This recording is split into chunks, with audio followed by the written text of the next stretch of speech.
Hi, Jed. Thanks for taking time this morning. Yeah, where are you calling from? And like, could you share a little bit about yourself?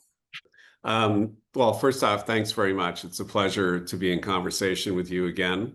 I'm Jed Emerson, and I'm coming in from New York City in the United States, and have a practice of engaging with people in the US, Europe, and Asia on these issues of purpose of capital. Amazing. Yeah, I'd actually like to hear more. You have like over 25 years of experience in this field, but like, can you tell us where you started from? Well, unfortunately, where I started was many years ago. I began my work here in New York City as a peer tutor in Spanish Harlem and ran a whole career track in my 20s, running youth and community development programs. And in my late 20s, I kind of woke up and realized I was very disillusioned with traditional ways to think about how we go about advancing a more positive world, and realized that in addition to the important role that philanthropy and nonprofits and government play, that the private market, the private business has a role to play in this as well. And so moved from the nonprofit sector to the private sector and began exploring what today we call social entrepreneurship and impact investing. Thank you. Um, if I remember correctly, you invented SROI, right? We did. I spent 11 years running a fund with George Roberts, who's the R of KKR, the private equity group. And in the course of that work, we were exploring how do you take business ideas and practices and apply them for community and environmental end. And we began working with this idea of what is the social equivalent of a financial return on investment calculation. And so in the mid 90s, we convened what I'm pretty sure was the first working group to formalize that methodology. And that work then went on and was picked up by stakeholders in Europe who moved it to another level, and the whole area of social return on investment, social value calculation Mhm. has taken off from there. And I also remember that you published a book on impact investing. So basically you were going deep into like how we change the world, like what is the method in which we change the world. But now you actually shifted from thinking about how to why. And how did that transition happen? No, that's great. I started writing a lot about social entrepreneurship. When I came into this space, there really wasn't a space. There weren't books and articles and courses, and really there was nothing there that you could really work with. And so I was part of a generation of us that began talking about like, well, how do you actually do this? How do you formalize the approach? And so my first books were about social entrepreneurship and social enterprise. And then as that field took off and more people were talking about how to use business for good, I realized that actually an important part of the conversation was capital and was the investment side of organizations and how did organizations finance these strategies. And so I moved more into that sphere, and as a part of that, co-authored the first book on impact investing, which came out in the mid aughts, late aughts, and then did two or three other books on how to do impact investing. And then in about 2016, realized that as a field, we had created all of this knowledge and understanding of the practice of impact investing, how to do the work. And I realized that, or I concluded that the challenge isn't that we don't know how to do much of this, Mhm. but that we don't know why we're doing it. And so if that's the case, then any solution is the right solution. And so therefore, it's very important that wealth holders, asset owners, fiduciaries of capital really take the time to go more deeply with this question of the purpose of capital in order to help ensure that the tools that they then apply actually advance the kind of work and practice that they seek. Mm-hmm. So you've been advising a lot of individuals and families all over the world, not only in the United States.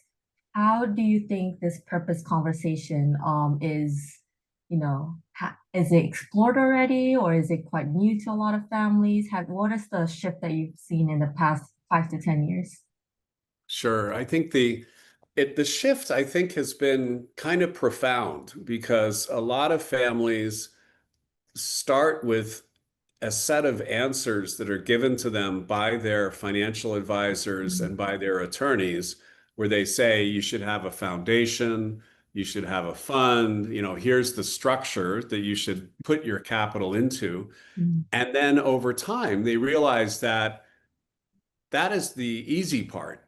And the hard part is, well, why are we doing any of this? Like, what are we trying to do? And I think for families in particular, the question becomes important because if you're not careful over a period of generations, the conversation can go to the most basic issue of how much money do we have and how do we divide the pot? But that's not the question that families should be focused on. They should be focused on what is the value, the values that created this wealth? Why did our family end up in this position? And what is our relationship with that wealth? And then as we bring more family members into the conversation, as we bring next generation family members into the conversation, what are the important parts of our family and our values and our purpose that we want to make sure is advanced? And this goes well beyond how much money do we have and can we keep as much money as possible? Because it doesn't matter if you have a lot of money, if your family structure is challenged or if family members have disagreements and are not able to talk about the money in a way that is positive and healthy and advances the broad vision that the family would like to have as their legacy. And I think families often talk about legacy as something that you leave to the next generation.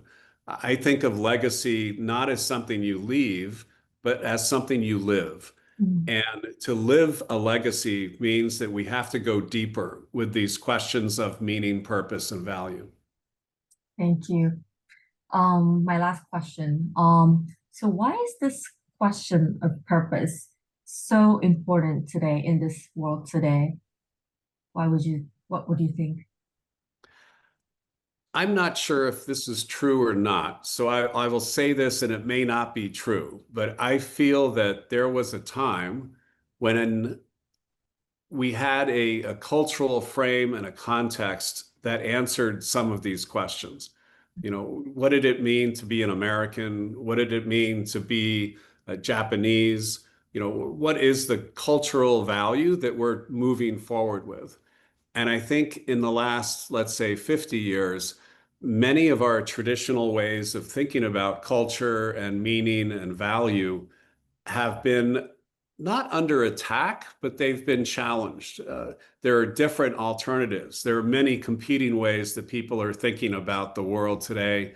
When we think about technology and what is happening in the area of business development around technology, we often think that the answer is technology, as opposed to technology being a tool that we then need to apply to create the world that we want.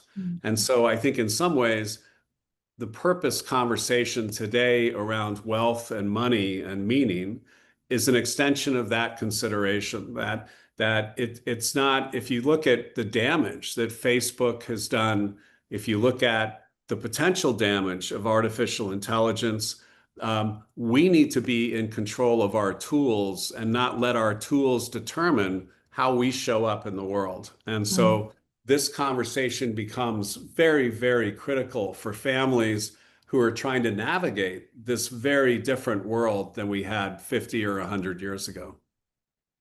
Thank you. Do you want to add, if you have message to next gen and entrepreneurs who will be joining this event in October? Well, I think for next gens, it's just a critical conversation because I think the next generation is in the process of discovery for themselves about what is important to them, how they understand what the right responses could be with regard to the purpose of capital, and how they would like to see the world evolved. And at the same time, that discussion opens up a new level of conversation with their elders. It's a way to get into a discussion around what really matters to us as a family, and an opportunity to go more deeply into that consideration, which I think is really important, because when your parents, when your grandparents pass on, you can't have those conversations anymore. So this is almost an opportunity or an invitation to open up a discussion that will position you as a next gen leader to be able to bring forward the best parts of the legacy that your parents and grandparents are leaving you. So that's one part. For entrepreneurs, we focus on the challenge of startups. We focus on the difficulties of launching an effective, successful, profitable business. We're less focused on why are we doing any of this? And the trick is we need to understand why we're doing this, because we don't want to end up building a house that we don't want to live in. And so when you're creating a company and there's so many pressures on you, there's so many different forces that are directing you in one place versus another, in the course of all that, it's so important to have opportunities to pause and really revisit the grounding of, beyond the tactic of launching a company, is the initial motivation, passion, vision of what is it? What is the value that you want to create in the world that brought you to the place where you decided you wanted to launch a company?